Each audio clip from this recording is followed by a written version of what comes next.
In the previous video number 1, we learned the various definitions given by the economists and the 3 economic problems.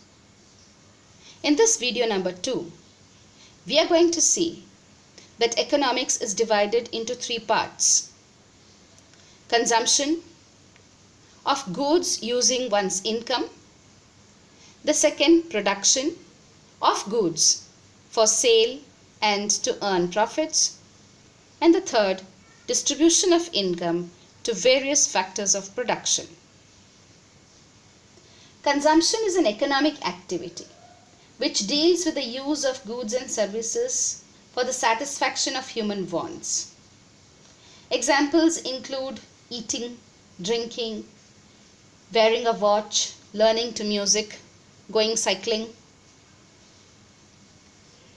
The second, production activity, is that economic activity which is undertaken to produce goods and services for generation of income and also satisfying human wants. It is also a process that converts raw materials into finished products using the 4 factors of production.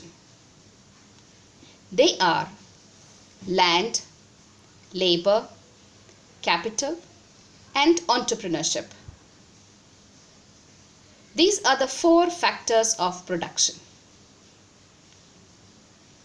Then comes the next economic activity called distribution. It is that economic activity which studies how income is generated and is distributed among the factors of production. What are the factors of production we learnt just now? Land, labor, capital, and entrepreneurship. So how is the income distributed among these 4 factors of production? If you give your land for production, you receive rent for it. And if you are a labor, then you get your wages paid for the work that you have done. And if you have invested the capital, then you get interest on it. If you are an entrepreneur, then you have the pleasure to have the profit. So that is the distribution activity. Now, if these 3 are economic activities, then what are non-economic activities? These are those activities which do not involve money. For example, a housewife cooking food for the family, or a teacher teaching his or her own son. Other examples of non-economic activities in the economy are charitable activities like blood donation camps, free education, then some social activities like attending a party, political activities performed by different political parties, or a religious activity like praying to God is a non-economic activity. But then what is statistics for economics? The book deals with statistics for economics, isn't it, for class 11. So what is statistics for economics then? It is the study of those facts and figures or data in a systematic form. This data that is collected from these economic activities in a systematic form forms the statistics. This data that is collected can be qualitative data or quantitative data. The qualitative data talks about the quality like honesty, intelligence, etc., which are otherwise called attributes.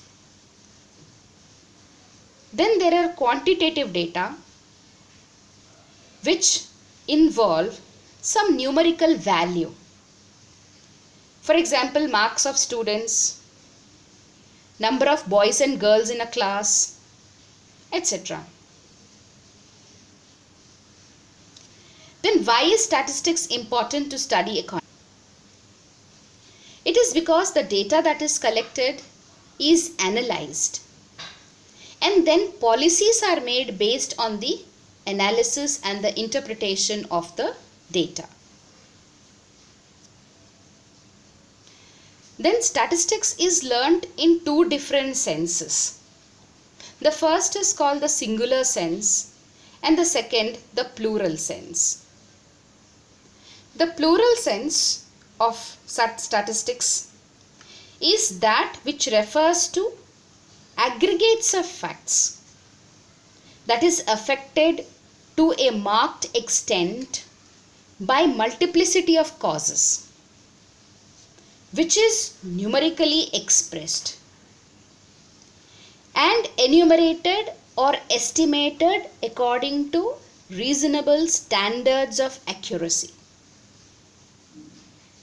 and is collected in a systematic manner for a predetermined purpose and placed in relation to each other.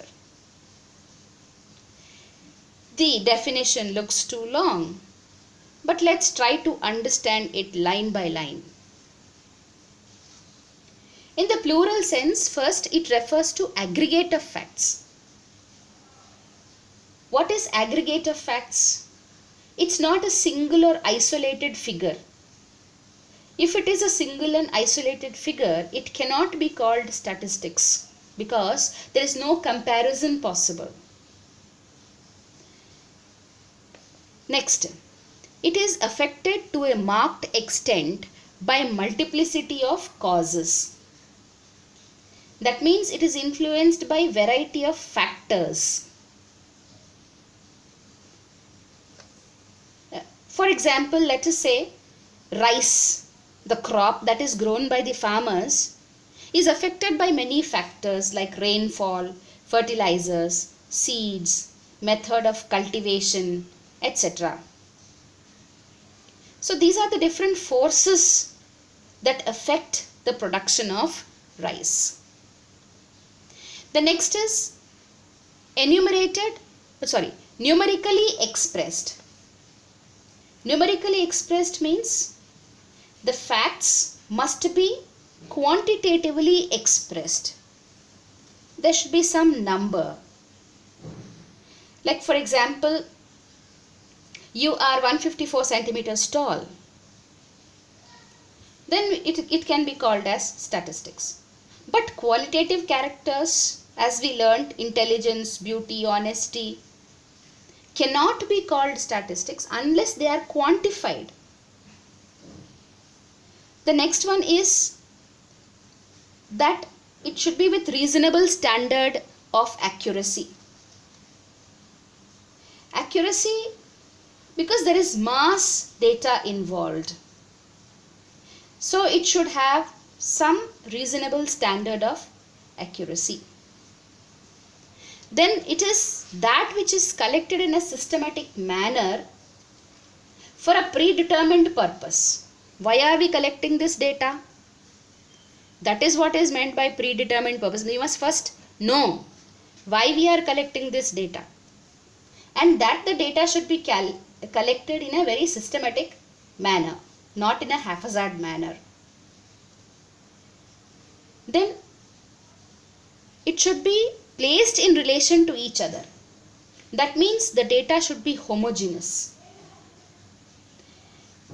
It would be meaningless. Let us say if you are comparing the heights of men with the heights of trees,